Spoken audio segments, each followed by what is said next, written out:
Hey, friends, welcome to Trailblaze 2028, where we are on the road to the next Democratic nominee for president. Me and Matt Butler are here from our varying vacation locations. We're not going to talk about that, but we do have with us a very special guest this week. We're excited to see our old friend, Joe Zepecki, who is live and direct from Wisconsin. Hey, Joe. Emphasis on old these days. The Wisconsin primary for governor aged me several years. Absolutely. Matt, how you doing this week? I'm doing great. I have my black V-neck T-shirt on in honor of our Michigan Senate nominee. So Abdul El-Sayed, as a person who likes a V-neck T-shirt, I'm very happy with our nominee in Michigan. I know some people don't like the V-neck. My wife is very against the V-neck. Can't do the crew neck. Can't do the crew neck. If Butler was built like El-Sayed, the V-neck would look even better. Yeah, even better. I'm getting there, Joe. I'm getting there. Yeah, I bet he would look even better, I'm sure. Joe, listen, you have been in Wisconsin politics for a long time, which is why we wanted to have you on the podcast. We wanted to talk to you about, obviously you guys had a big election this week, and maybe you could just fill us in on how you saw it playing out, because there was a lot of things going on in that campaign, in that election. Yeah, I mean, I'll start at the end, which is I don't think it's hyperbole to believe that 50 years from now, there will be a campaign, I don't know, maybe on Mars, like sitting around down 20 points in the polls, heading into GOTV weekend, and some old head will gather the young people around and say, we're not out of it yet, team. Let me tell you about the Crowley comeback. We've been doing this long enough to know that every poll is a snapshot in time, right? Every pollster tells you that every time you see numbers. But the consensus was that when multiple pollsters, multiple methodologies, all within the last week are finding a race that has Fran Hong up 20 points, that there's just not enough time and not enough resources to make up the ground. I think you have to tip your cap to the Crowley campaign for settling on a strategy. We're going to crisscross the state arm in arm with very popular incumbent Governor Tony Evers. And we're not going to be dissuaded by bad polls.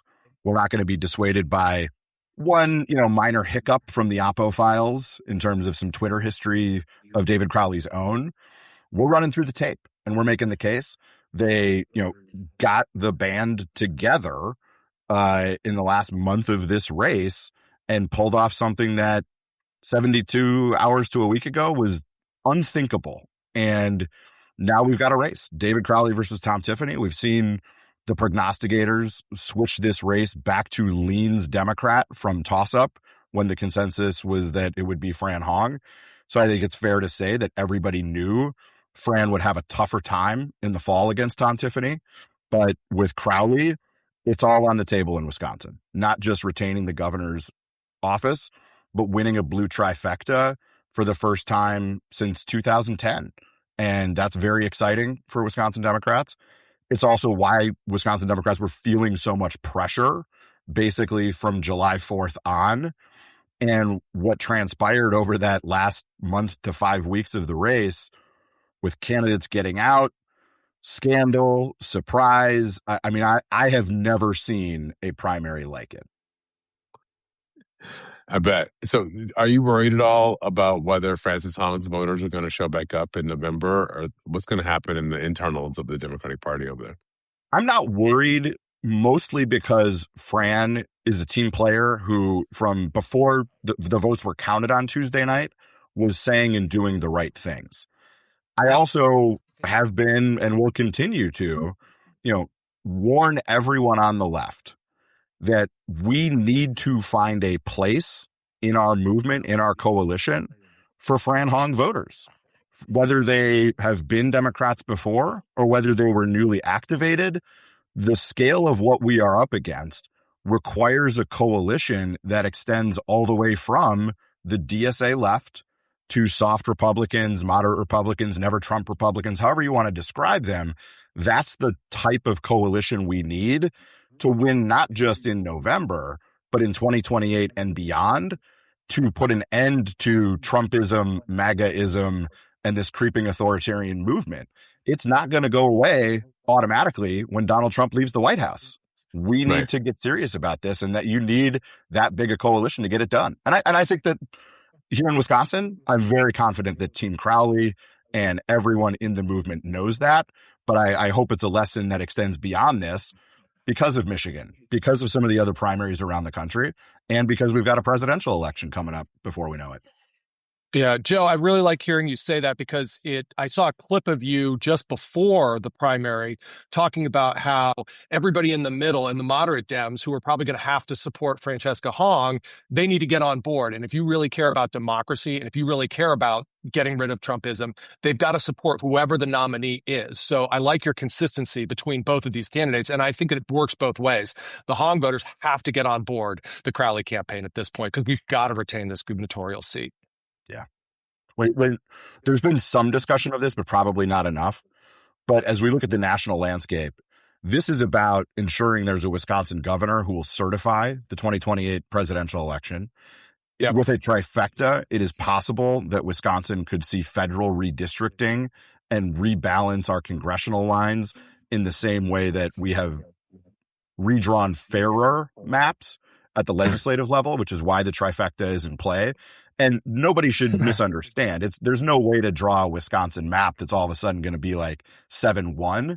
But the fact that it has been 8-2 is absurd, given that we're a 50-50 jump ball state in basically every election. So, even one or two additional districts that are 50-50 jump balls would be better for democracy and probably better for the national environment as we look to control Congress, not just after 2026, but after 2028 and beyond. This point you just made about having a governor who will certify the election, I think is incredibly important as we talk about 2028.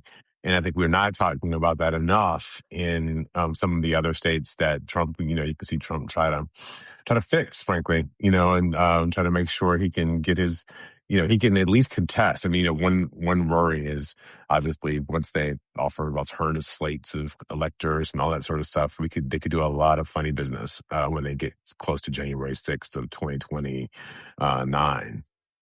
No question. And just to state it plainly, Tom Tiffany is a member of Congress who supported Ken Paxton's lawsuit to challenge the 2020 election. He voted against recognizing electors from Arizona and Pennsylvania.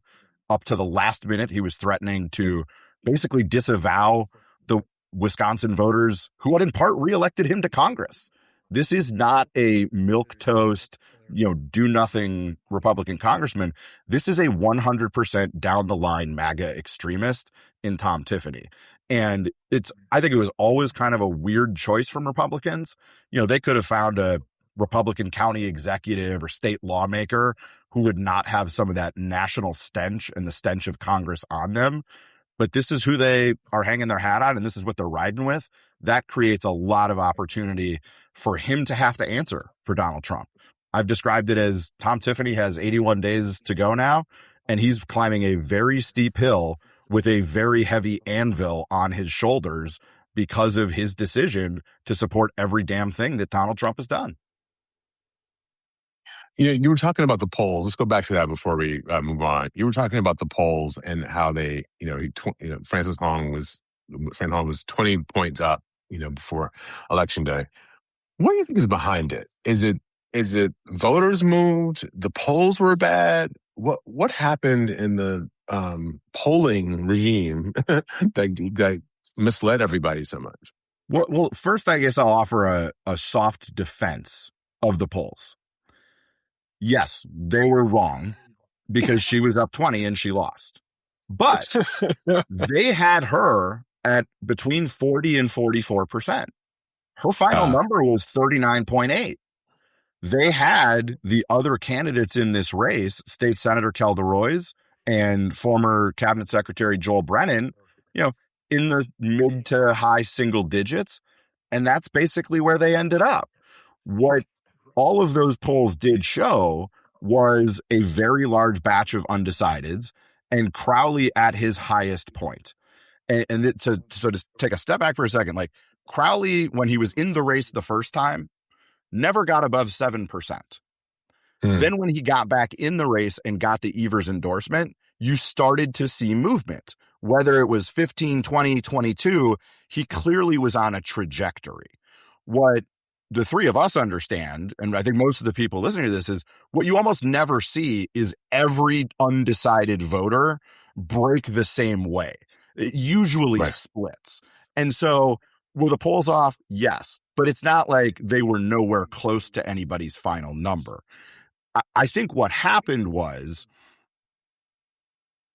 the Hong campaign made a choice about 7 to 10 days out from the election to build her national profile, because they probably thought they needed to build that national profile to fundraise for the fall. And in retrospect, the candidate just wasn't ready yet, right? She got a lot better in the last 10 days, but she had some bad tape on CNN and Fox News. And that national spotlight, I think, helped drive turnout up in Wisconsin. We had like 800,000 votes in the primary. I've never seen that before. It was 530,000-ish when Tony Evers won the last competitive primary for governor. So I think the increased attention, I think some of the slip-ups from Hong, like, probably further agitated people who were already thinking about electability. And then the fact that the Crowley campaign kept spending on TV, kept with the traditional communications tactics that the Hong campaign was not engaged in. It was just enough. And let's be really clear: 3,850 votes out of 800,000 is razor thin. I mean, that to me is like if Crowley had waited one more day to get back in the race, if Mandela Barnes had gotten out one day earlier and allowed more of his supporters to go to Hong, any one thing in a race that close can be determinative. And I think that's as important as whether the pollsters were dead on the number or not. So you're not worried about kind of what the polling is going to look like in the fall, and we're looking like we're going to win these races by 10 points, and all of a sudden the Republicans are going to win by 2 or 3? I don't, and the reason I am not there is because polling primaries is always harder.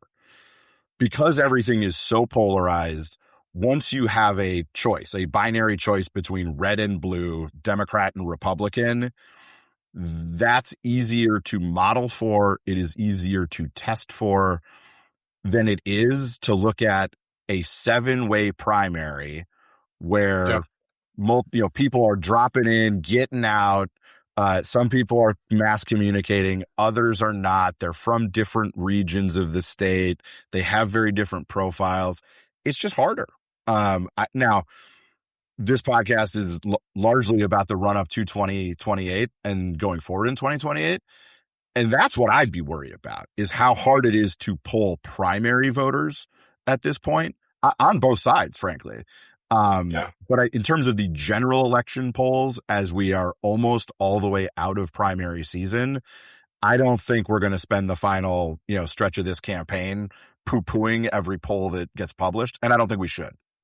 This is going to be, I think that is the question, right? Like, how do we think about this going into 2028, and will we get more surprises? And maybe one of the things I heard somebody talking about, the responsiveness bias that may exist in the polling, right? Like, you may have people who are Hong voters who are more animated, and they would respond to pollsters' questions, while those who were maybe a little bit more middle, they were late deciders or sort of figuring out, they weren't going to do that.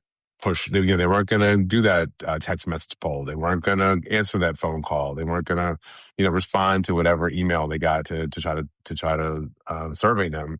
So you're getting maybe the most active. I mean, look, in Michigan, Abdul Syed, they thought they were running away with that thing, and that was also a very close election in Michigan. And so maybe you just have some folks who didn't respond to the pollsters. Yeah.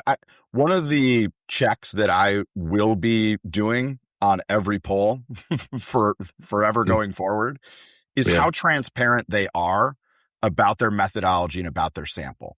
And I thought one of the most interesting things that happened within the last week of the campaign here in Wisconsin was State Navigate did a follow-on second survey that was released the Friday before the primary election here in Wisconsin. In the wake of what happened in Michigan, they explained in their methodology that they had very intentionally downsampled younger voters and plussed up older voters, because in their actual calls and actual responses, 18 to 34-year-olds were like 20%, and they were worried that that was going to be too high. So they throttled it back in the weights to 15%.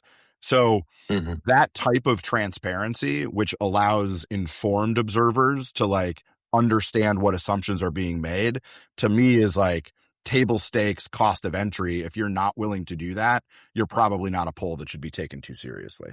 Yeah, makes a lot of sense. So, can I just ask you, have you seen any 2028 possibles coming through there? What kind of action did you guys get in this primary or anything else right now? Less than I anticipated. So we had both Bernie Sanders and AOC decline to endorse Fran Hong. They were both asked about it in the last week of the race, and Fran was asked about it, and I think answered it correctly, which is, you know, Bernie and AOC are trying to take back Congress and are more focused on federal races. Love them, appreciate them, they're great, but they're not a part of this race. The only other 2028 that I saw in the last couple of months was Secretary Mayor Pete came and did a town hall for our congressional candidate in the 3rd congressional district, Rebecca Cooke. This is a rematch from 2024 against Republican Derek Van Orden, who is a former Navy SEAL. He lost once and then, you know, lost to Ron Kind. Ron Kind resigned, retired. And then, you know, it's been DVO is what we call him since then. He's somebody who was literally on the grounds of the Capitol amidst the January 6th chaos. He is another far-right MAGA extremist. And Pete came in to do a town hall with Rebecca Cooke. That's, I believe his PAC is Win the Era or Win the Future. So that ended up happening a little later than originally scheduled for. It was like scheduled for early spring, and I believe that's when Pete's mom had a health scare. So they had to pull that down last minute, but he did reschedule it, kept the commitment, and campaigned with Rebecca Cooke, who that's one of those seats that we have to win back the House, is Wisconsin 3. There's other interesting congressional races, but that's the one that we have to have. And who are you interested in seeing in Wisconsin? Like who of the 2028 candidates are you interested in seeing? And who do you think will play well in Wisconsin? They all need to come through, because there is no path in 2028 that does not include the blue wall. It might be the last gasp of the blue wall, given the projections after the 2030 census. But if you can't appeal to voters in a state like Wisconsin, I don't know how you put together the coalition. So whether you're, Governor Beshear or Governor Moore or, anybody else who's looking at it, I think you got to come through and kick the tires and see how people react and respond to you. Because, it's easy to say when you're a Wisconsin guy based in Wisconsin, but we really often feel like the center of the political universe. And whether it's presidential election, whether it's top tier Senate or gubernatorial races, like if you can't play in Wisconsin, I don't think you should be our nominee. Joe, do you know when the Wisconsin primary is going to be? Has it been scheduled? Is it on the schedule yet? It is. So the last time it was in February was in 2008. Since then, it has been in early April, the first Tuesday in April. Okay. For example, I think Bernie was still in it in 2020 against Biden, even though the race was basically over after Super Tuesday. In 2012, this was where Mitt Romney really sort of grabbed the steering wheel. Santorum hung around for a couple weeks after, but I don't think he made it to the end of April. And this was if you're just in the pure politics of it, after Obama romped here in 2008 in a February election, the Republicans in the legislature moved it to align with our regularly scheduled spring elections. That's when we elect our state Supreme Court. I know everybody has, seen and heard about the Elon Musk of it all in one of our recent state Supreme Court races. Hopefully you saw that this April, another jurist backed by Democrats won by 21 points, which is, incredible. I thought they should go for 2 at the end, but 3 touchdowns is a pretty good win. And it's kind of backfired on Republicans to do it that way, because they have racked up a string of losses in these court races, in part because Democrats want to come vote in primaries, and every 4 years when there's an opportunity to do it in a presidential, we get even better turnout. Yeah, we get it done. All right. So Wisconsin, everybody pay attention. Wisconsin is going to be the pivotal state, as it always is. And we do hope that hope this is not the last gasp of the blue wall, but it does make it even more important that we have a governor and a president in place when we do that redistricting in 2030. That's going to really matter in 2032. So, Joe, thanks for coming. Appreciate having you here. Great to see you guys. Miss you.